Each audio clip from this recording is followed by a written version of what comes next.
শাকিব খান যখন তুফান সিনেমার জন্য চারিদিকে প্রশংসায় ভাসছেন, তখন তার সাবেক স্ত্রী বুবলির খাতায় জমা হচ্ছে একের পর এক টপ সিনেমা। এরই মাঝে অপু বিশ্বাস ও বুবলির মাঝে থেমে নেই বাকযুদ্ধ।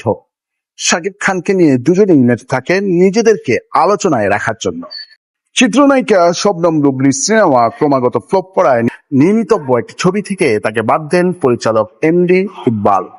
তবে এই প্রসঙ্গে বুবলির দাবি, ছবি থেকে নিজেই সরিয়ে দাঁড়িয়েছেন তিনি। এর কারণ হিসেবে উল্লেখ করেছেন শাকিব খানকে নিয়ে ইকবালের আপত্তিকর মন্তব্য। আর শাকিবকে নিয়ে যে আপত্তিকর ও অসম্মানজনক কথা বলবে তার সঙ্গে সম্পর্ক রাখবেন না বুবলি। বুবলির এমন মন্তব্যকে হাস্যকর আখ্যা দিয়েছেন চিত্রনায়িকা অপু বিশ্বাস।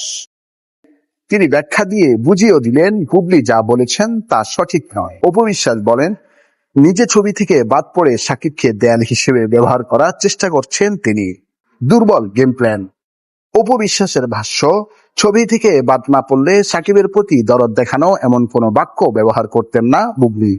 আসলে সবখানে শাকিব খানের নাম মুখে নিয়ে উনি ক্লান্ত হয়ে গেছেন। এর আগে পরিচালক এমডি ইকবাল শাকিব খানকে নিয়ে আপত্তিকর মন্তব্য করেন।